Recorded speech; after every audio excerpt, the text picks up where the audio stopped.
Hi, I'm Sarah. I'm 28 years old, working as a marketing executive, and I was beyond excited to start a family with my husband, Mike.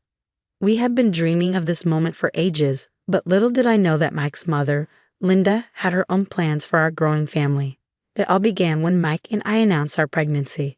We were thrilled, but Linda's reaction was off. She forced a smile and said, "Oh, how wonderful.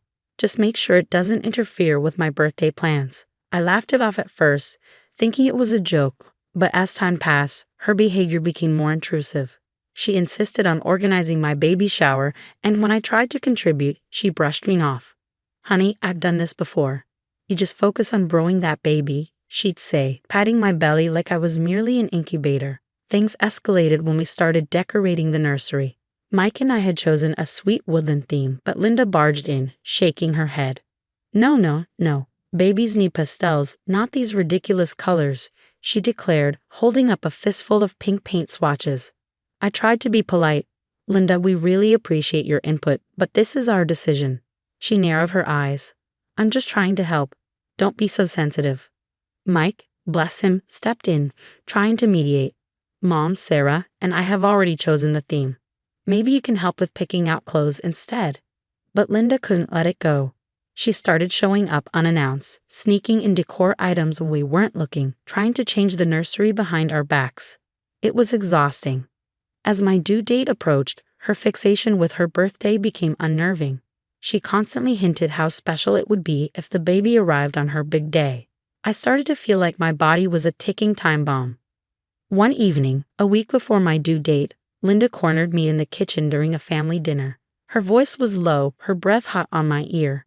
"You know, Sarah," she whispered, "it would be such a blessing if you could hold off on delivering until my birthday. We could share the special day." I was stunned. "Linda, that's not really something I can control." Her hand gripped my arm, nails digging into my skin. "Oh, you'd be surprised what a determined mother can do," she said, her eyes gleaming in a way that sent a chill down my spine. I found Mike, and we left immediately. On the drive home, I couldn't shake the feeling that something wasn't right.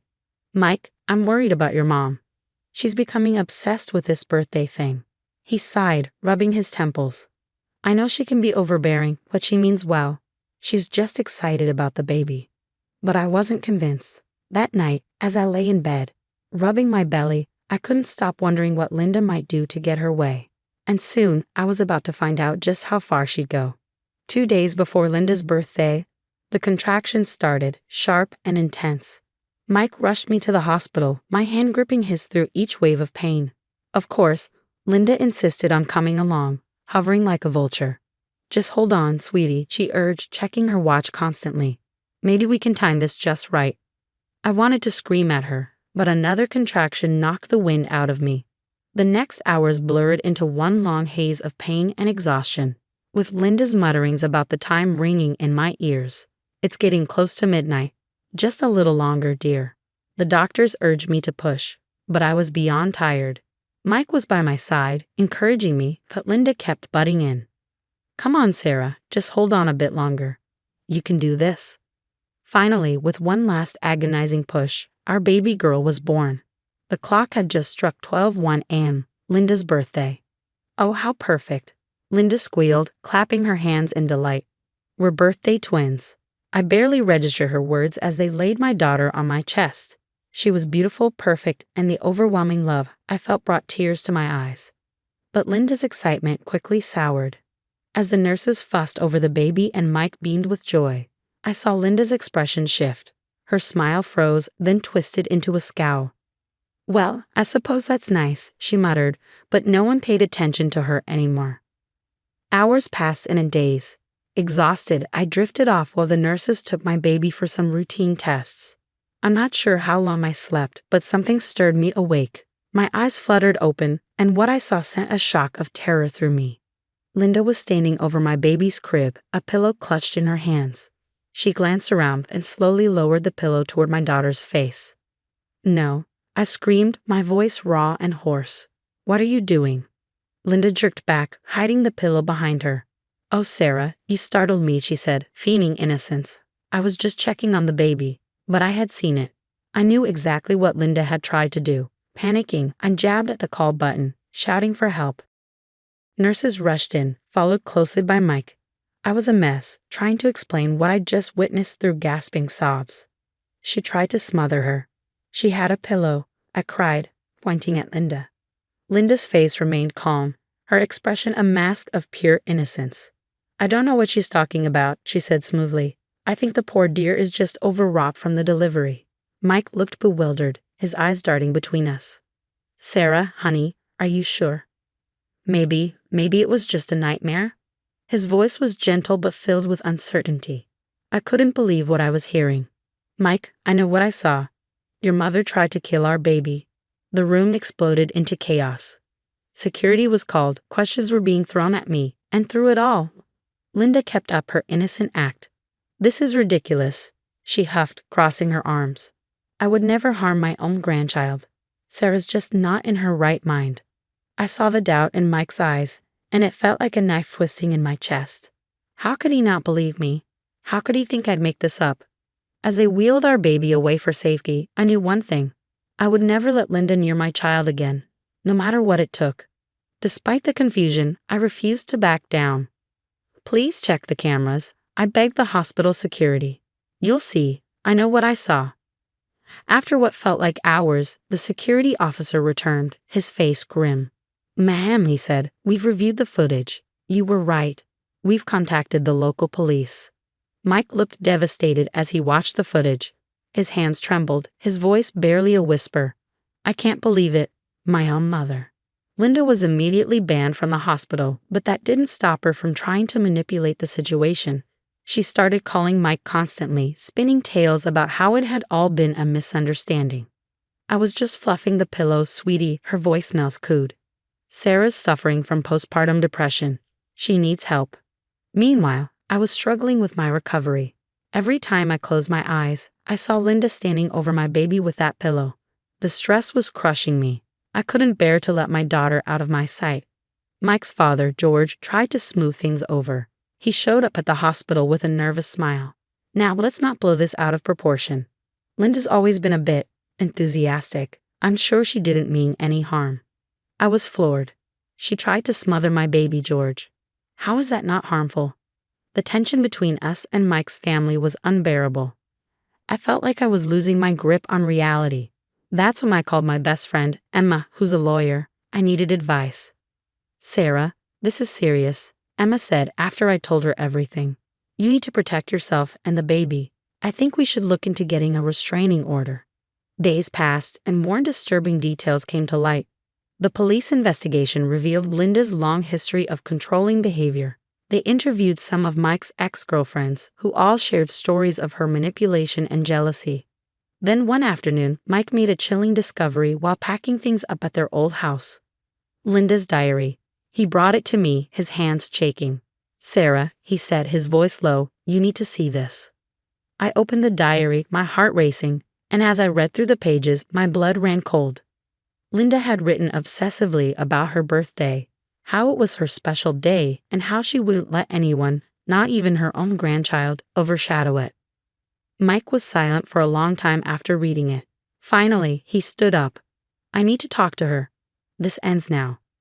I wanted to stop him, terrified of what Linda might do next, but I knew he needed this confrontation. Hours later, Mike returned home, looking drained but resolute. What happened? I asked, dreading the answer. Mike sighed, rubbing his face. It was intense. At first, she denied everything, but eventually she broke down. Dad was there too. He finally saw her for who she really is. And? I held my breath. And it's over, Mike said firmly. I told her she's not welcome in our lives anymore unless she gets serious help. Even then, I don't know if I'll ever be able to trust her again. A weight lifted off my shoulders. It wasn't the end, not by a long shot, but it was a start. As I held our daughter close, I knew we had a long road ahead of us. But for the first time since that horrible night, I felt a glimmer of hope. After everything, Mike and I knew we had to take action. We couldn't let Linda get away with what she had done. With heavy hearts, we made the decision to press charges. We're doing the right thing, Mike reassured me, squeezing my hand as we met with the prosecutor. But Linda wasn't giving up without a fight. She sent tearful voicemails, pleading letters, and even tried to corner Mike at work. But we stood firm. "I'm sorry, Mom, but you've gone too far this time," Mike told her, his voice steady despite the pain in his eyes. The court case was grueling. Sitting there, hearing the details of that night, I felt sick to my stomach, but nothing could have prepared me for the shock of Linda's diagnosis: narcissistic personality disorder, NPD. The defendant exhibits classic signs of NPD, the psychiatrist testified. Her obsession with her birthday and her willingness to harm others for attention are textbook examples. Then came a surprise witness, Mike's ex-girlfriend, Rachel. "Linda always had to be the center of attention," Rachel said, her voice trembling. "She sabotaged our dates, spread rumors about me. Once, she even faked a health scare to stop Mike from proposing." Mike's face went pale as the realization dawned. This wasn't new behavior.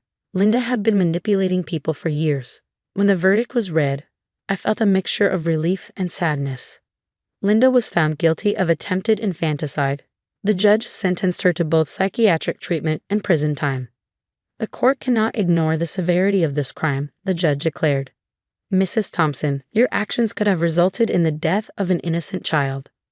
As Linda was led away, George stood up in the gallery. His face was set with determination. "Linda," he called out, "I want a divorce." The courtroom fell silent. Linda's face crumpled, but for once, no one rushed to comfort her. In the weeks that followed, Mike threw himself into healing our family. He cut all ties with Linda, changed our phone numbers, and even suggested we move. "I think we need a fresh start," he said one night somewhere far from here. I agreed. We packed up our lives and moved to a new city, ready to begin again. A year passed in a blur of healing and new experiences. I returned to work and found my stride at a new marketing firm. While Mike's relationship with his father grew stronger, now free from Linda's influence. On our daughter's first birthday, we held a small party surrounded by the people who truly cared about us: George, Emma, and a few close friends. To new beginnings, Mike toasted, raising his glass as we sang happy birthday to our daughter. I looked around at the smiling faces and felt overwhelmed with gratitude. We had been through hell, but we'd come out stronger. Later that night, after the guests had left and our daughter was asleep, Mike showed me a news article on his phone.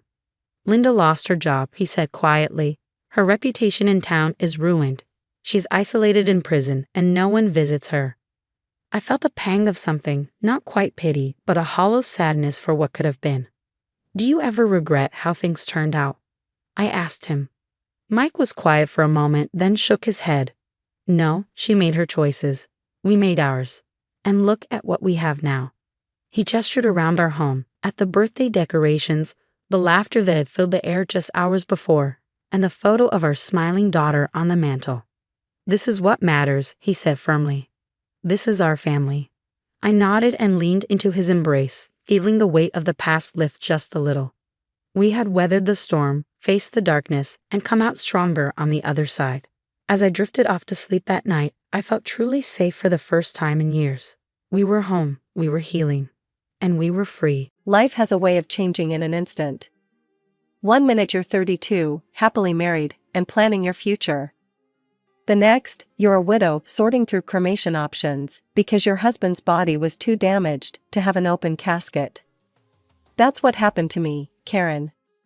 6 months ago, my husband James died in a car accident that left me drowning in grief and struggling to find my footing in this new reality. The first few weeks were a blur of funeral arrangements, consoling phone calls, and sleepless nights. If it wasn't for my parents stepping in to handle most of the funeral details, I'm not sure how I would have managed. "Karen, honey, we've arranged everything with the funeral home," Mom had said, her voice gentler than I'd ever heard it. "You just focus on yourself right now." The support group for people who lost loved ones became my lifeline. Every Tuesday evening, I'd sit in a circle with others who understood the hollow ache in my chest. "Some days are harder than others," I shared during one session, my voice barely above a whisper. "Sometimes I wake up and for a split second, I forget he's gone." Maria, another group member who lost her husband 2 years ago, reached over and squeezed my hand. "That's normal, sweetie. The grief comes in waves." As the months passed, I started dealing with practical matters. James had left me well provided for, our house in the suburbs, an apartment downtown, and a substantial bank account. I could have quit my job at the marketing firm, but the thought of sitting alone in our empty house all day made my skin crawl. Instead, I switched to part-time, working just enough to keep my mind occupied. The most surprising change came in my relationship with my parents. Growing up, I'd always felt like an afterthought compared to my younger sister Sarah. They never missed her dance recitals or school plays, while my academic achievements barely warranted a congratulations. But after James's death, something shifted. When they asked if I could help them financially with a monthly transfer of $1,500, I agreed without hesitation. The weekly dinners at my parents' house had become a comforting routine. Mom would cook her famous pot roast, Dad would pour the wine, and we'd talk about everything and nothing. For the first time in my life, I felt like I had their full attention. "Karen, tell us more about that new project you're working on," Dad would say, actually interested in my work for once. "The marketing campaign's going well," I'd share, savoring these moments of connection. "My boss thinks it might bring in several new clients." But everything shifted the night Sarah joined us for dinner. My younger sister walked in, 7 months pregnant, her presence immediately commanding the room like it always had. She'd been living in a rented apartment across town, and I hadn't seen her since James's funeral. "Sarah, sweetie, sit here," Mom fussed, practically pushing me aside to make room for her favorite daughter. "Do you need another pillow? Are your feet swollen?" Just like that, I became invisible again. It was like watching a switch flip. Suddenly, all their attention laser-focused on Sarah and her pregnancy. The familiar ache of being overlooked settled back into my chest, an old friend I'd foolishly thought I'd left behind. "So, who's the father?" I asked during dinner, trying to join the conversation. "Have you told him about the baby?" Sarah's face darkened. "That's my business," she snapped, pushing her peas around her plate. "I don't need to share every detail of my personal life." Mom jumped to her defense immediately. "Karen, don't pry. Your sister doesn't have to explain herself to anyone." I couldn't help but notice how different this response was from when I was going through fertility treatments. Back then, they'd had no problem demanding updates and offering unsolicited advice about my personal life. "But how are you planning to manage on your own?" I pressed during another dinner, watching her heap seconds onto her plate. "Babies are expensive." Sarah waved her hand dismissively, that familiar smirk playing on her lips. "Don't worry about my baby. We won't need anything from anyone. I've got it all figured out." I should have paid more attention to that mysterious smile, but I'd seen it too many times before. Sarah was always cooking up get-rich-quick schemes that never panned out, the organic smoothie business that lasted 2 weeks, the life coaching certification she never finished, the cryptocurrency investment that lost her 3 months' rent. "Trust me," she said, patting her belly with an air of confidence that should have set off alarm bells. "This time everything's going to work out exactly as planned." Dad beamed at her like she'd just announced a cure for cancer. That's my girl, always landing on her feet. I took another bite of pot roast, trying to swallow down the familiar feeling of being second best. Some things never change, I thought, watching my parents hang on Sarah's every word. The call from Sarah came on a Tuesday morning. I was at my desk, reviewing marketing reports, when my phone lit up with her name. I almost let it go to voicemail. Our conversations were usually brief and awkward, but something made me answer. "Karen," her voice had that sugary sweetness she only used when she wanted something. "I'm having my baby shower next weekend at Mom and Dad's. I'd really love it if you could come." The invitation caught me off guard. The last real conversation we'd had was at James's funeral, and even then, she'd seemed distracted and uncomfortable. "Are you sure?" I asked, unable to hide my surprise. I could count on one hand the number of times Sarah had voluntarily included me in anything. "Of course," she laughed, the sound oddly forced. "You're my only sister. It wouldn't be right without you. Plus, I have something special planned." Something in her tone made my stomach clench, but I pushed the feeling aside. "I'll be there," I promised, already mentally listing possible gift ideas. Maybe this was her way of trying to bridge the gap between us. The following Saturday, I arrived at my parents' house carrying 2 carefully wrapped packages, a high-end baby monitor and a handmade blanket. Despite our differences, this was my future niece or nephew. The place looked like a pastel explosion had hit it, pink and blue balloons everywhere, streamers hanging from every surface, and a towering diaper cake centerpiece. Trust Sarah to turn this into an event. She'd invited what looked like half the town. Aunt Margaret was there with her daughters, Mom's bridge club friends occupied the sofa, and Sarah's old college roommates clustered around the punch bowl, giggling over some shared memory. "Time for games," Sarah announced, wadding through the crowd in a flowing maternity dress that probably cost more than my monthly rent. She was glowing, but there was something predatory in her smile that made me uneasy. Her eyes kept finding mine across the room, holding my gaze a beat too long. We played all the traditional baby shower games, measuring Sarah's belly with string, guessing the baby's birth date, and that horrible melted chocolate bar and diaper game. I won the belly measuring contest, which seemed to irritate Sarah more than it should have. Throughout it all, she kept shooting these strange looks my way, like she was waiting for something. After the gifts were opened, Sarah cooing over each onesie and baby gadget with theatrical enthusiasm, she reached my presents. She held up the blanket, running her fingers over the intricate pattern. Then she clinked her glass for attention. The room fell silent, and my heart started racing for no reason I could name. The air felt suddenly thick, hard to breathe. "I want to thank everyone for coming today," she began, one hand resting on her swollen belly. "But there's something else I need to share. I think it's time everyone knew who the father of my baby is." My heart started pounding. Sarah's eyes locked onto mine, and in that moment, I knew. I knew before the words left her mouth, but that didn't lessen the impact. "The father," she said, her voice ringing through the suddenly silent room, "is James Wilson. Karen's late husband." The world tilted sideways. Through the roaring in my ears, I could hear gasps and whispers from the guests. Aunt Margaret's hand flew to her mouth. Sarah's college friends huddled closer together, whispering frantically. But what hit me hardest was the lack of surprise on my parents' faces.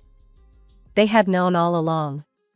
Before I could process what was happening, Sarah was already speaking again, her voice dripping with satisfaction as she turned to face me directly. "As James's baby is his only heir, I'm entitled to half of everything he left you, Karen. The house, the apartment, the money, my child deserves their father's inheritance." The room spun. I gripped the back of a chair to steady myself, but then Mom and Dad stepped forward, flanking Sarah like bodyguards. "Karen," Dad said, using his stern business voice. "You need to do the right thing here. Your nephew deserves his father's legacy." I found my voice, though it came out as a rasp. "You're lying. All of you are lying. James would never." "Oh no," Sarah's smile turned cruel as she pulled out her phone. "Then how do you explain these?" She held up the screen, and my world collapsed all over again. There they were, James and Sarah, wrapped in each other's arms, kissing in what looked like a hotel room. Another photo showed them holding hands in a restaurant I didn't recognize. "He loved me," Sarah declared, her voice carrying across the silent room. "He was planning to leave you for me. We were going to tell everyone, but then..." She choked up, tears streaming down her face. "Then the accident happened, and all our plans." I couldn't breathe, couldn't think.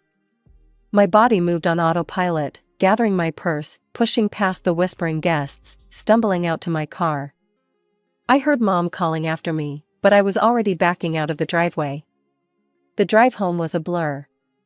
My mind kept replaying those photos, trying to make sense of them. The restaurant photos must have been taken during those business dinners he claimed to have. The hotel, probably during his frequent work trips. My phone started buzzing as soon as I walked through my front door. Sarah was sending messages, dozens of them. Screenshots of conversations between her and James. "I don't love her anymore, I haven't for a long time. We'll tell everyone after the divorce. You're the only one I want to be with. I can't wait to start our life together. Message after message appeared on my screen, each one a fresh knife in my heart. The timestamps showed conversations going back months. My husband and my sister, plotting their future while I underwent fertility treatments, believing I was the problem in our marriage. I spent that night pacing through my house, touching James's things, and wondering if everything about our life together had been a lie. The first call from my parents came at 7 a.m. sharp. I let it ring 4 times before answering. "Karen, you need to be reasonable about this," Dad started, not even bothering with a greeting. "The sooner you agree to split the inheritance, the easier this will be for everyone." The casual arrogance in his voice made my blood boil. Easier for whom? For Sarah? For you? For all of us, Mom chimed in. I was on speakerphone. "You don't want this to get messy, dear." When, the word came out as barely more than a whisper.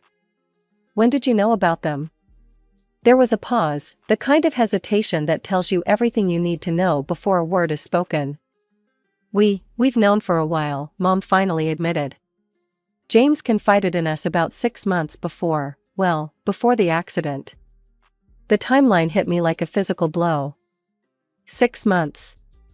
They'd known for 6 months and still let me cry on their shoulders at his funeral.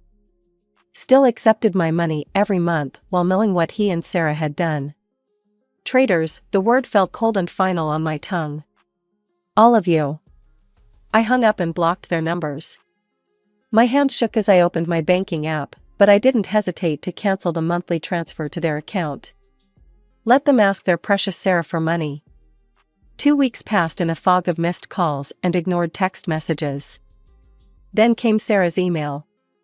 She'd sue me if I didn't voluntarily give up half of everything. The word voluntarily had never looked so much like a curse. I couldn't bear to reply. Couldn't bear to think about James's betrayal, about how many people must have known, must have seen them together while I remained oblivious. The whispers at work became unbearable, pitying looks from some colleagues, barely concealed smirks from others. Tom, my boss and one of the few true friends I had left, called me into his office after I broke down in the middle of a client meeting. "Take some time off," he said gently. "Paid or unpaid, whatever works for you. Your job will be here when you're ready to come back." I nodded gratefully and packed up my desk that same day. The next few weeks blurred together as I became a hermit in my own home. I had groceries delivered, ignored the doorbell when it rang, and spent hours staring at old photos, trying to spot the signs I must have missed. Every happy memory now felt like a mockery, every moment of our marriage tainted by the knowledge that he had been living a double life with my own sister. The news came via Facebook. Sarah had given birth to a boy.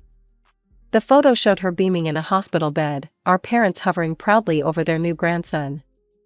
The baby was wrapped in the cream-colored blanket I had knitted for the shower, which felt like a deliberate jab. I closed the app before I could read the comments, but not before noticing she'd named him James Jr. A week later, the court summons arrived in a thick manila envelope. My hands trembled as I opened it, already knowing what I'd find inside.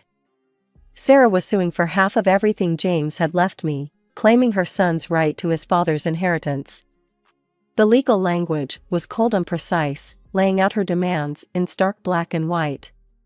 She wanted the house, half the money, and partial ownership of the downtown apartment.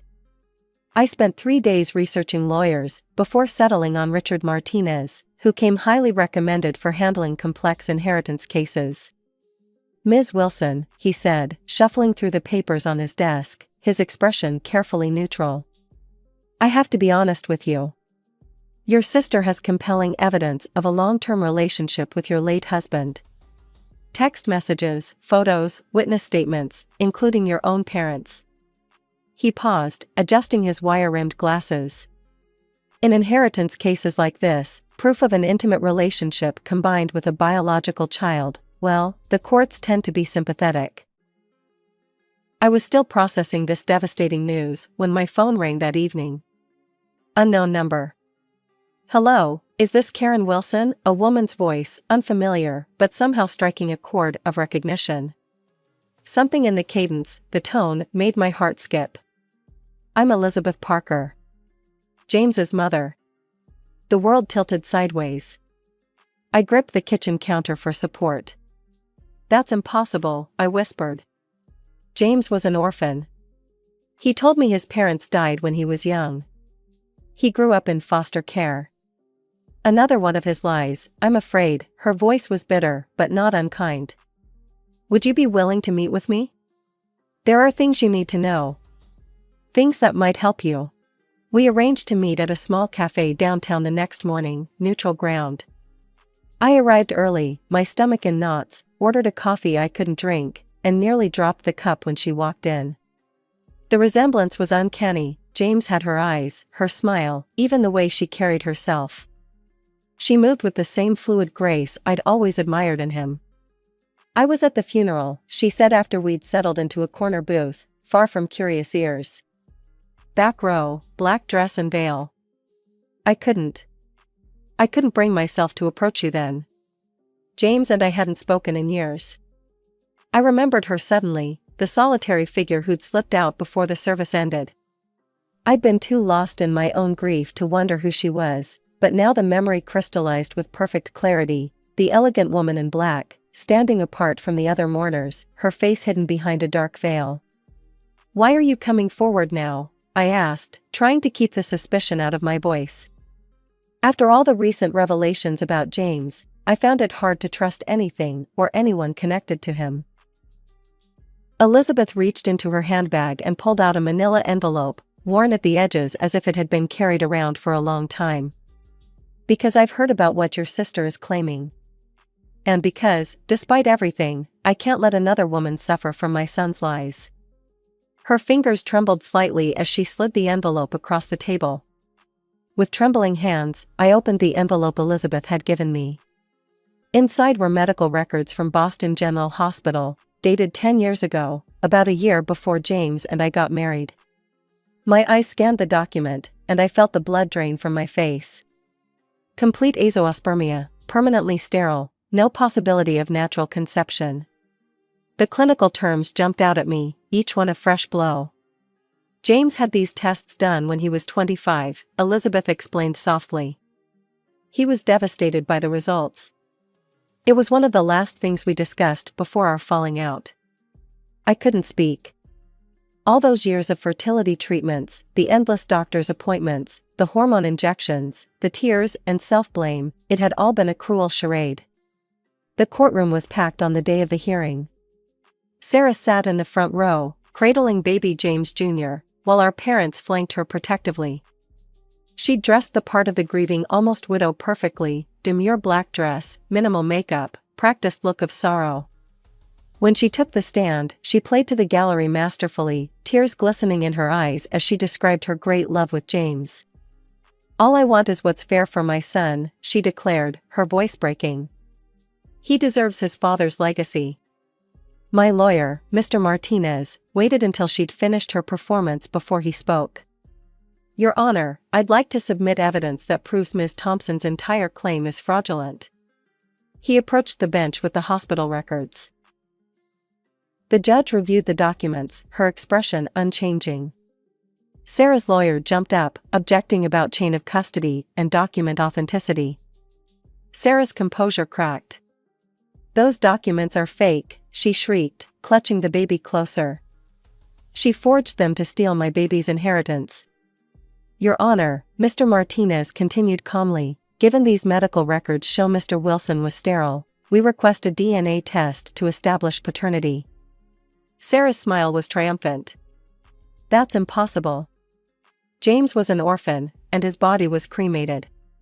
There's no one to test against. Actually, Mr. Martinez said, gesturing to the gallery, I'd like to introduce Elizabeth Parker, James Wilson's biological mother. Elizabeth stood, and a murmur ran through the courtroom. Even from where I sat, I could see Sarah's face turn ashen. I'm willing to submit to a DNA test, Elizabeth announced clearly. To determine if this child is my grandson. The judge nodded. DNA testing is ordered. We'll reconvene when the results are available. Sarah swayed slightly in her seat, all color drained from her face. Our mother rushed to support her, shooting me a venomous look. But for the first time since this nightmare began, I felt hope. The courtroom was silent as the judge opened the envelope containing the DNA test results. Sarah sat rigidly in her chair, the baby sleeping peacefully in her arms, unaware of the drama unfolding around him. The results conclusively show, the judge announced, her voice clear and firm, that there is no genetic relationship between the minor child and Mrs. Elizabeth Parker. Therefore, it can be concluded that James Wilson was not the father of this child. A collective gasp filled the room. Sarah's face crumpled as she began to sob, mascara running down her cheeks. Ms. Thompson, the judge's voice had turned stern, would you care to explain why you perpetrated this fraud upon the court? Sarah clutched the baby closer, her voice barely above a whisper. I was seeing several men at the time. When James died and was cremated, I thought no one would ever know. He had money, and I needed. So you attempted to defraud your own sister? The judge's disapproval was palpable. Used your parents as unwitting accomplices in this scheme? I just wanted security for my baby, Sarah whimpered, but her performance had lost its power. Even our parents looked stunned, finally realizing the extent of her deception. The judge's ruling was swift and unequivocal. This court finds in favor of the defendant, Karen Wilson. All claims to James Wilson's estate by Sarah Thompson are dismissed with prejudice. Ms. Thompson, you're fortunate that Mrs. Wilson hasn't pressed criminal charges for attempted fraud. Outside the courthouse, my parents approached me. Mom was crying, Dad looking older than I'd ever seen him. Karen, sweetheart, Mom reached for my hand. We had no idea Sarah was lying. We can make this right. We've been struggling since you stopped the monthly transfers. I held up my hand. Don't, just don't. I pulled out my phone, blocked their numbers right there, and walked away without looking back. Elizabeth was waiting by my car. Are you okay? She asked softly. I surprised myself by laughing. You know what? I think I actually am. Or I will be. I took a deep breath. I've been thinking, that apartment downtown that James left me. I never liked it much, too many memories. But maybe you'd like it? Her eyes widened. Karen, no, I couldn't possibly. Please, I insisted. You gave me back my life with those medical records. Let me give you something in return. When I handed her the keys a week later, she broke down crying. I never thought I'd have a daughter, she whispered as she hugged me. That was 3 months ago. My family still tries to reach me through mutual friends and distant relatives, but I've cut those ties too. Sarah sent a letter claiming she's changed, that she's sorry, that she needs help with the baby. I threw it away unopened. Instead, I have weekly dinners with Elizabeth. We're getting to know each other, sharing stories about James, the good and the bad. She's helping me see that while he wasn't the man I thought he was, that doesn't invalidate all the happy moments we shared. Yesterday, I finally packed away James's remaining things. Elizabeth helped me donate some to charity and store others in the attic. As we worked, she told me stories about James as a little boy, before the lies began. It helped, somehow, to know that version of him existed. I'm not ready to date yet, but I've started living again. I returned to work full-time, joined a hiking club, and am planning my first solo vacation. Sometimes when I look in the mirror, I barely recognize the woman looking back at me. Life has a way of surprising you. I lost the family I was born into, but gained a new one I never expected.